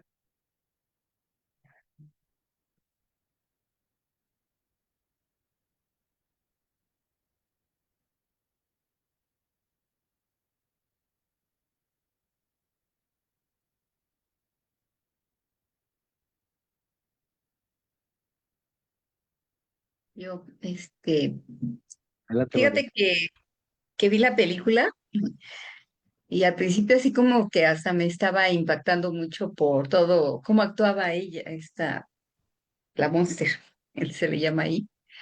Me llamó mucho la atención, yo vi mucha rabia en ella, mucho resentimiento y ella reclama, cómo nadie me defendió cuando yo no, yo era una niña, ¿no? Y ahora me castigan y a todos los, bueno, ahí en el juicio. De hecho, ese tipo de historias me llama mucho la atención y busqué la historia de ella, de la protagonista. Y pues sí, la película estuvo muy apegada a la historia real. La única diferencia es que la chica no era una chica, era una prosti igual que ella. Y finalmente, pero sí pasa lo mismo. O sea, la salva, la libera y nuevamente ella le tiende una trampa a la amiga para grabarla y que ella confiese lo que hizo, ¿no? Que es lo que hablábamos de la perversidad, ¿no? De la justicia por allá, que aquí en México se hace también, ¿sí? Aquí ni siquiera se hace juicio, ¿sí? Simplemente guardan los archivos y no se sigue el caso, ¿no? Como lo vamos a ver ahorita en el futuro con estos cambios que estamos viviendo aquí en nuestro país, ¿no? Entonces, que es lo que de alguna manera decía Patti, ¿no? Que pues que aquí está pasando, que lo estamos viviendo y que nos preguntamos cuándo hay justicia.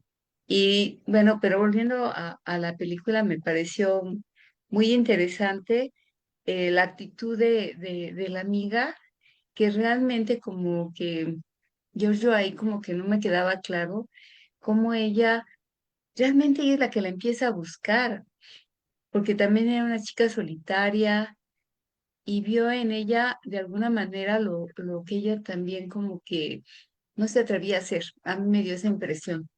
Como que ella en el fondo, aunque la criticaba porque le dice, pero ¿cómo mataste a alguien otra vez? En el fondo como que la admiraba, me dio esa sensación, como de que la admiraba y en cierto punto decía, ¿cómo yo no he podido hacer eso? ¿Cómo yo estoy aquí, aunque sus papás ya ves que la regañan y o no sé si eran sus papás o sus tíos, la regañan, le dicen que no siga esa vida, que es pura perversión y que la va a afectar.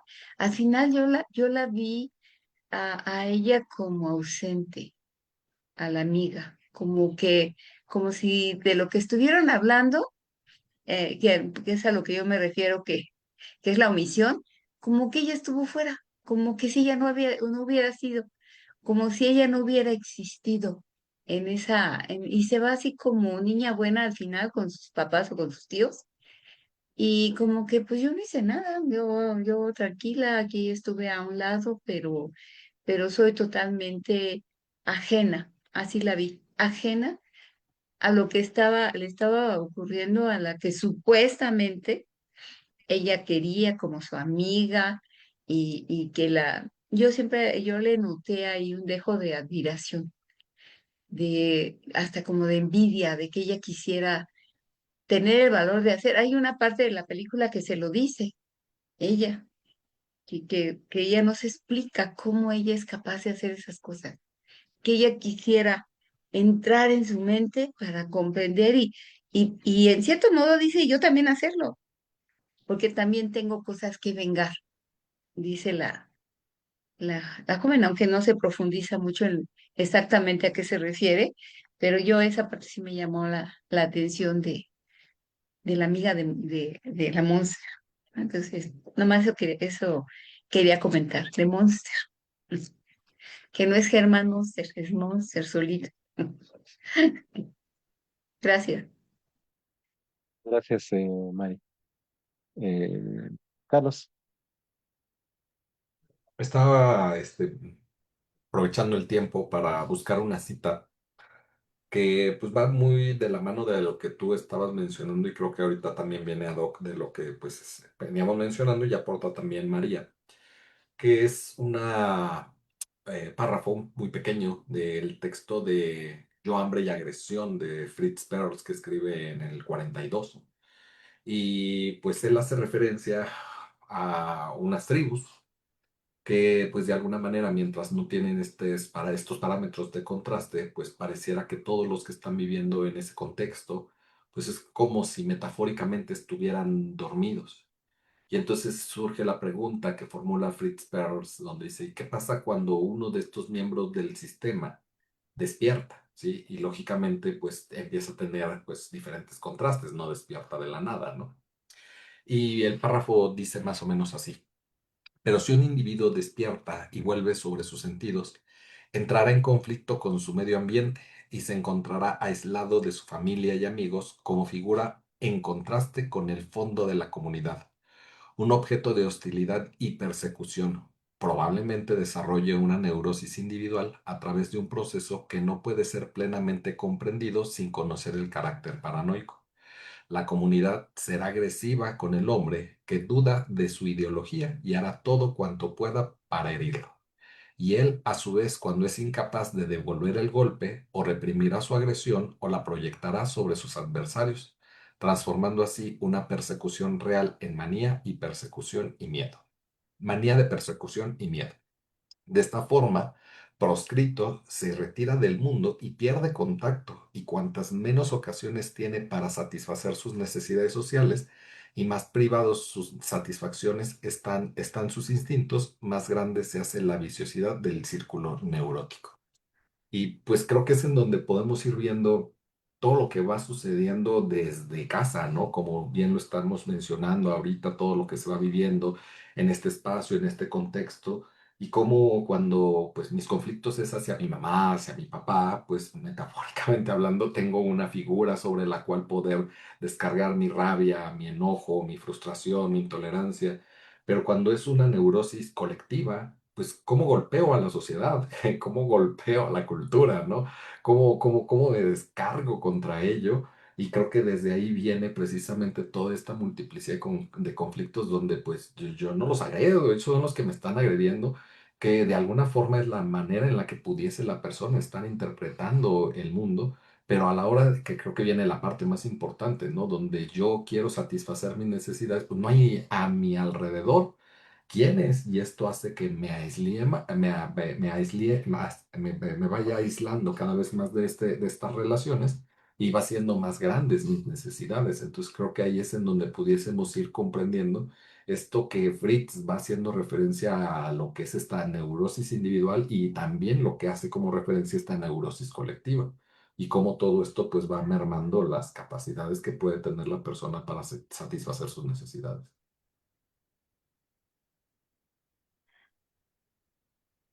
Sí. Creo que siguiendo un poco Perdón, como que el... nomás pregunto, Ah, ¿eso tendría que ver con con lo que es la conciencia? O sea, como que la amiga no tiene o se zafa de la conciencia de lo que está pasando, que eso es lo que a mí me llamó mucho la atención. Creo que Monster sí estaba como muy consciente de lo que estaba haciendo y por qué lo estaba haciendo, pero la amiga no, que es un poco lo que tú acabas de decir de la neurosis.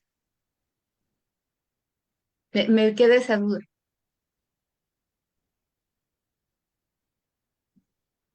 Yo no sé si quieras compartir algo, ¿no? pues de esto último no sabría bien, o sea, como que creo que no termino de entender bien como la intervención de Mari en relación con lo que tú decías, o sea, no entiendo bien esta cosa de la conciencia. Igual si ahora no lo puedes desarrollar un poquito más, Mari. Pero bueno, retomando un poco lo que decías, Carlos, y de donde se planteaba lo que decía Mari, me llamaba la atención justo el modo en que Mari nombra a la protagonista como la Monster. Hay justamente una intención muy deliberada de quien hace la película de Patty Jenkins de ponerle este título a la película porque juega con muchas cosas, ¿no? Claramente una forma de leerlo es como que ella es un monstruo, pero hay un momento en la película donde la protagonista está recordando alguna cosa sobre su infancia y está hablando como de una especie de juego mecánico que tiene, que es como grande, tiene una cierta, un cierto movimiento que me imagino que es como de tipo roller coaster, pero en pequeño, y que se llama Monster, este juego mecánico. Y a ella le parece que es una cosa muy bonita y, y es como de las pocas cosas que recuerda como con cierta, como en modo entrañable, ¿no? En su infancia. Entonces, o sea, lo retomo solo para decir que me parece que la película problematiza la concepción de esta idea a qué llamamos monstruos o a quién llamamos monstruos, ¿no?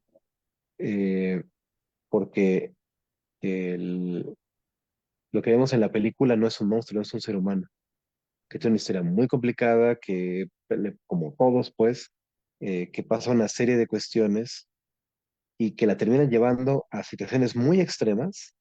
Sí, exactamente, Rocío, son Charlize Theron y Christina Ricci las protagonistas. Eh,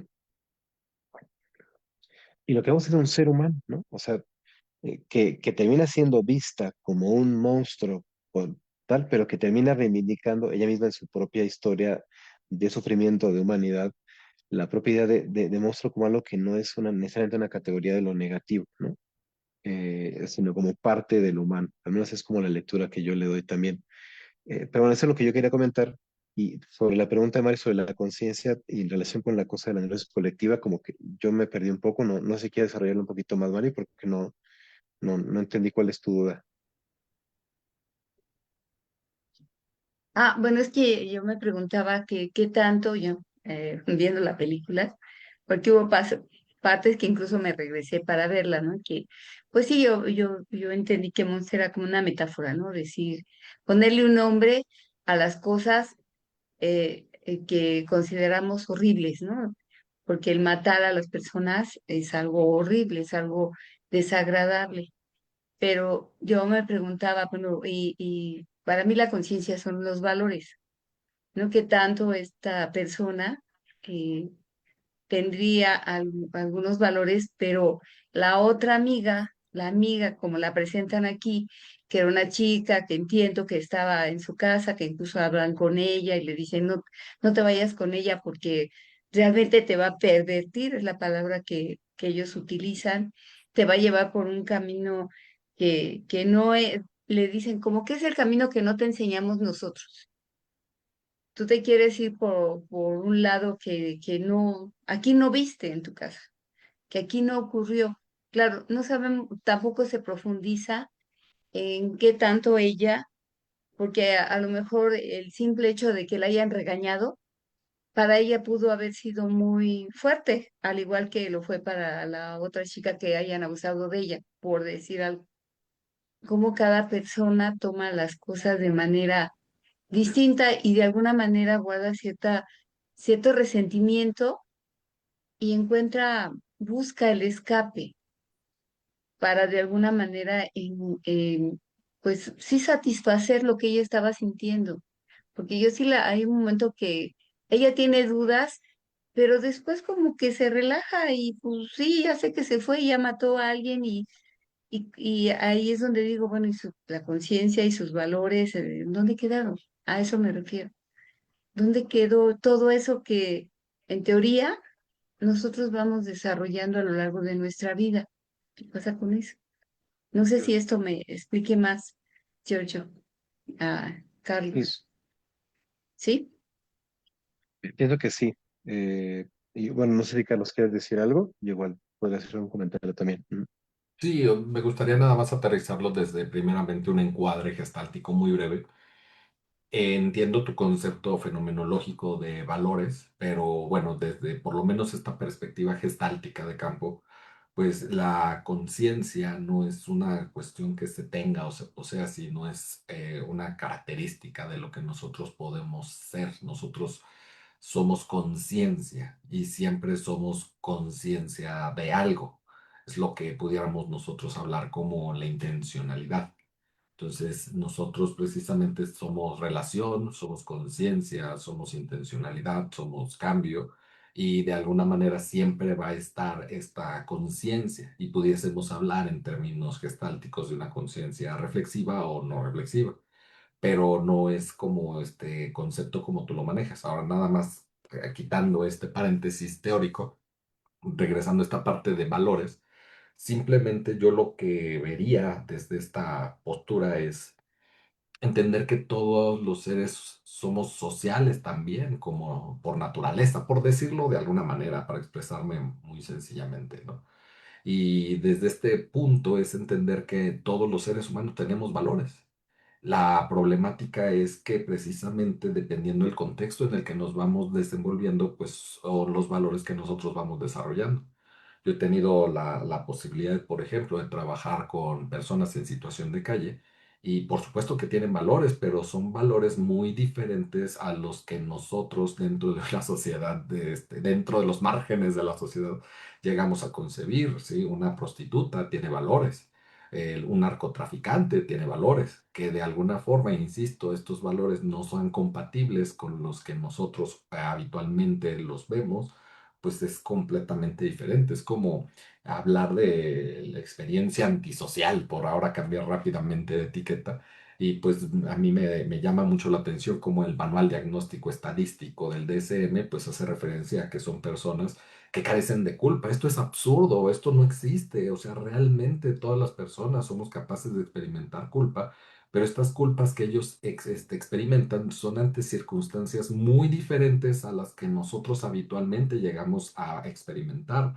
Como a lo mejor no puede sentir una culpa por asesinar a una persona, pero paradójicamente puede sentir culpa por no darle la quincena completa a su mamá.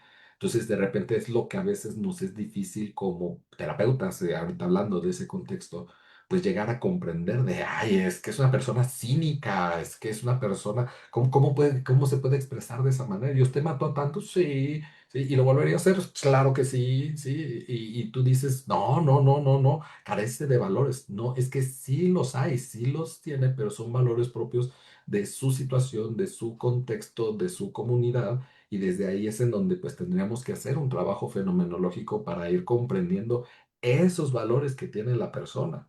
Y como bien lo menciona Giorgio, para nada más poner en contraste, pues una persona con esquizofrenia, pues no está delirando y alucinando las 24 horas, los 365 días del año. Lo mismo pasa con una persona diagnosticada o etiquetada como border, no es border las 24 horas, los 365 días. Entonces, creo que desde ahí vemos cómo, pues haciendo énfasis al final de la película, como Giorgio le da esta lectura, pues realmente vemos cómo desde un acto de amor, ¿sí? Ella pudiera entonces llevarse entre las patas a su novia, por decirlo de alguna manera, y decide no hacerlo, ¿no? Y decide precisamente entonces, pues decir, ok, no hay bronca. Y ahí es en donde, pues, quizá otra persona, si fuera border 24/7, pues sí, hasta donde realmente me la debes y te hundo y me vale gorro y sobre todas las cosas, y es más, si me puedo librar yo, pues mejor. Entonces creo que desde ahí es en donde vamos dándonos cuenta cómo todo se va dando en contexto y en situación, y realmente, pues sí, todos tenemos valores y no me atrevo a decir que exista una persona que carece de culpas o valores, ¿no? Sí, sí, muchas gracias, Carlos. Justo yo iba a conectarme con lo que decías de los valores, o sea, iba solo a reiterar esto que decías de que en efecto el asunto es que siempre hay algo que se valora, ¿no? O sea, como hablando de la palabra valores, es a lo que se le da valor y que es justo lo que me parece perverso del sistema judicial que quiere comprometer el único valor que tiene la otra persona, su propio código ético moral. Lo que le dice es traiciónalo, renuncia al único pacto que has podido hacer, los únicos vínculos que has podido hacer, entrégalos, llévalos a la horca, ¿no? Vuélvete lo más deleznable que tú podrías dentro de tu concepto, ¿no? Para un bien de una sociedad que te ha rechazado, ¿no? Eso es lo que se les propone, ¿no? Y eso es lo que yo nombraba como una cosa que me parece sumamente perversa, ¿no? Porque en efecto, recordando lo que decía Carlos, también desde otro lugar se habla, ¿no? Desde que, por ejemplo, quien tiene una estructura perversa no siente culpa, ¿no? Y yo siempre digo, pero cuando he hablado, cuando he tenido trabajo con personas que podrían ser pensadas desde ese lugar, pero es que eso es un mito, ¿no? O sea, a lo mejor sí no sienten culpables porque mató a alguien que dice que se lo merecía o que sí, que le generó placer o no sé qué, pero por supuesto que se sienten mal y tristes y, no sé, y son, ¿no? Y se sienten culpables por cosas que no son exactamente por las que yo me sentiría, como por lo demás nos pasa a todos con todas las demás cosas. No es que yo tenga los mismos valores que tú, o que Carlos, o que Patty, o que quien sea, eh, y sin embargo tendemos a ver al mundo como en la medida de nuestra propia reducción de los valores como si fueran los únicos posibles, válidos, etcétera, porque es lo que además nos vendieron a nosotros. O sea, nuestros valores ni siquiera son nuestros, ¿no? Y los defendemos como, como si fueran nuestro último bastión de la civilización, ¿no? Pero bueno, nada, era para comentar también parte de lo que decías, Carlos, que era también parte de lo que yo quería decir, y con Patti, yo creo que vamos a empezar a pensar en ir cerrando. Adelante, Patti. Perdón, Pati, regálame nada más un minuto. Incluso hasta Claro, me Carlos. gustaría hacer un paréntesis ahí muy rápido, porque, por ejemplo, en el mundo de la gestal es muy común escuchar los valores gestálticos son el amor, el respeto, la honestidad y la responsabilidad. Espérame. Ni Héctor Salama, que es quien habla de esto, dijo que los valores gestálticos son estos. Si nosotros leemos y ponemos mucha atención en lo que se está planteando, él habla de los valores del ciclo de la experiencia. En ningún momento los tituló como los valores gestálticos. Entonces, de alguna forma, si pues yo tengo sed, es entender que mi valor gestáltico es la coca sin azúcar. No es la honestidad ni la responsabilidad. Sí, es aquello que de alguna forma puede cubrir y satisfacer en ese instante mi necesidad.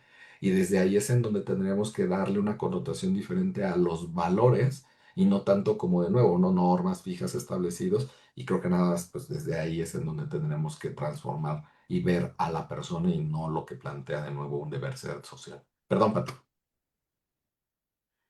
No, la verdad está muy interesante esto que están comentando sobre los valores y esto que hablas de la culpa, ¿no? Porque me veo ahí, ¿no? Que yo he caído en esto también de decir las personas antisociales o que hacen esto no sienten culpa, ¿no? Y bueno, llegó a esta conclusión, ¿no? De que la ética y el amor en el ser humano es extremadamente compleja, ¿no? la forma en que manejamos la ética, los valores y el amor, en esta película podemos mirarlo así, ¿no? De extremadamente complejo, ¿no? Y que no podemos reducirlo, o sea, no entrar en ese reduccionismo de un DCM, ¿no? Que te dice, este no siente culpa, aquel sí siente culpa, ¿no? El que tiene TOC sí siente culpa, pero el que tiene TLP o el que tiene trastorno antisocial no lo siente. Y además estaba reflexionando ahora sobre la palabra monster, ¿no? O sea, más allá de las perspectivas de género y las posturas feministas y demás, el caso de esta mujer fue tan famoso y se puso tanto ahí en la opinión pública porque es una de las pocas asesinas seriales mujeres, ¿no? Y por qué no se llama la monstrua, ¿no? O sea, como que lo monstruoso tiene una connotación masculina. Ya sé que la estadística dice que los hombres son lo que quieras, pero no se nombra, no se pone ahí, por ejemplo, a las tipas que está de la Gestapo, ¿no? Que se encargaban de torturar a las mujeres y niñas en los campos de concentración, a la que fue torturadora en los campos en Chile, en las dictaduras militares, que era terrible esa mujer, de las mujeres que, por ejemplo, reciben a las niñas en las casas para explotación sexual infantil en las redes de trata, ¿no? Entonces, por eso me gusta la mitología griega porque ahí sí están, por ejemplo, las furias, ¿no? Circe y otra hija de la chingada de la mitología griega que no me acuerdo, no me puedo acordar del nombre, que mata a sus hijos, a no sé cuántos maridos y demás, y los avienta al mar y los vomita, y toda esta cuestión del mal, ¿por qué está encarnado en lo masculino? Y no o sea, que también aquí hay un sesgo, ¿no? De género, sexogenérico, porque seguramente hay muchas más asesinas seriales, que no conocemos, Sí, o que los gringos no sí, quieren que conozcamos, yo qué sé, porque como esas series las hacen los gringos, no sé, pero sí. en eso estaba pensando, ¿no? Y no Ujú, me puedo acordar de la mitología griega de esta mujer que era terrible, ¿no? O sea, como que la furia, el odio, por eso decía, no es ni masculino ni femenino, ¿no? Es esa complejidad de lo humano. ujú, ujú. Sí, sí. Muchas gracias, Pati. Sí, ahorita que estás hablando de esto, de las asesinas seriales, pensaba, por ejemplo, aunque ahora no lo tengo tan súper fresco, pero que, a ver si alguien se acuerda, pero que no la Mataviejitas era una mujer, o no, o era el Mataviejitas. No, no, sí, la Mataviejitas Era es una, una mujer, sí. es una mujer, ¿no? Sí, sí, bueno.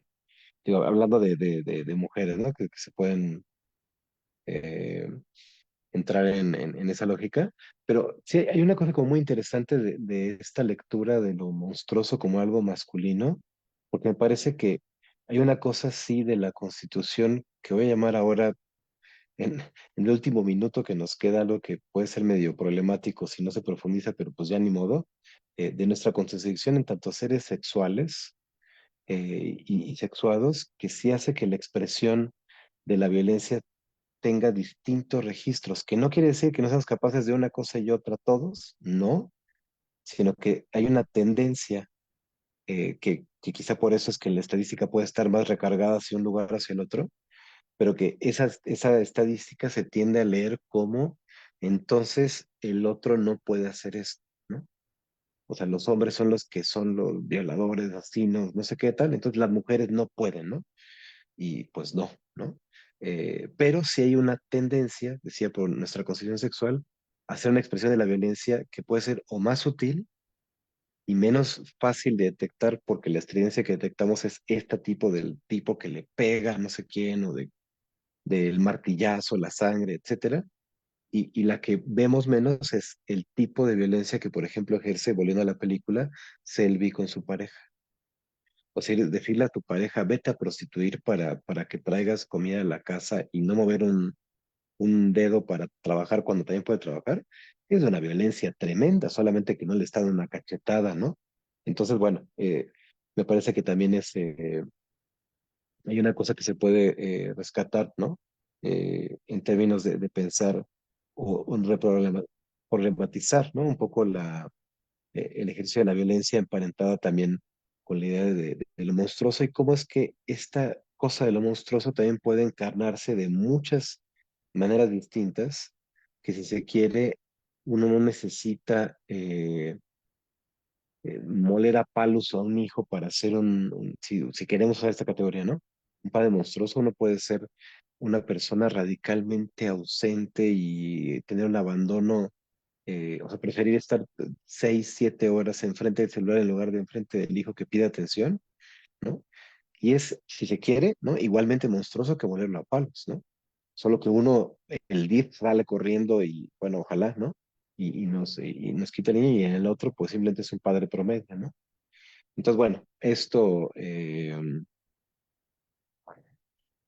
una gran pregunta, Mari. Si vamos a tener otro Cinebate en enero, en diciembre o en enero, todavía no lo sabemos, pero es posible que por ahí nos animemos, dependiendo de los tiempos, que cómo se nos configuren de aquí a diciembre, pero como siempre estaremos ahí publicando eh, oportunamente, tanto en el grupo de WhatsApp como en redes, si nos da ocasión de hacer el último Cinedebate del año todavía.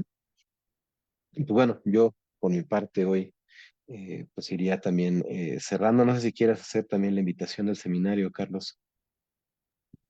Sí, muy brevemente, pues estamos organizando un seminario sobre la experiencia borderline. Este seminario, pues vamos a estar iniciando en el próximo mes de enero y pues vamos a estar participando, pues diferentes ponentes. Vamos a estar haciendo una sesión una vez al mes, empezando precisamente en enero. En un momento les presento muy rápidamente la imagen correspondiente. Aquí se encuentra, en donde el 9 de enero damos inicio con la conferencia de Marcos Müller. En febrero va a estar Guy Pierre. En marzo va a estar Giovanni Salonia, que es directivo de una institución en Italia de Gestalt. En abril va a estar el doctor Ricardo Arriola y terminamos en el 1 de mayo conmigo. Entonces vamos a estar dando esta plática iniciando a las 8 de la noche, más o menos el promedio de la duración de cada sesión será de hora y media, dependiendo de cada ponente. Y pues el costo del seminario aún hasta el 26 de diciembre es de 2,000 pesos.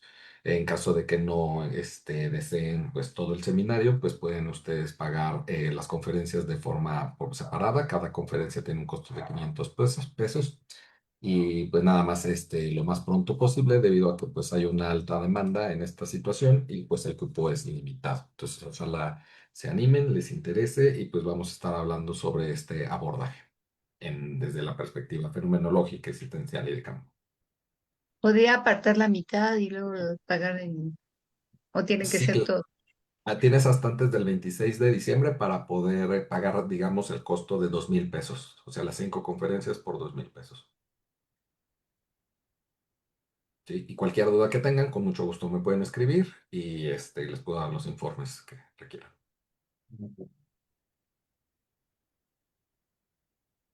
Muy bien, gracias, Mari. Igualmente, si no nos Por si las flies encontramos, y por no si las nos flies. Muchas gracias. Pues muy bien, pues Carlos, muchas gracias. Mari, Pati y a todos los que estuvieron también el día de hoy, muchas gracias. Y si no nos vemos antes de que acabe el año, pues igual todo lo mejor. Un abrazo, muchísimas gracias por su asistencia y Igualmente, muchas gracias. participación y estamos en contacto. Ahí estamos bien, escribiéndonos y cualquier noticia pues se les enviará por el grupo. Pasen excelente noche.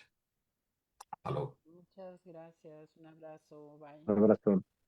Bye.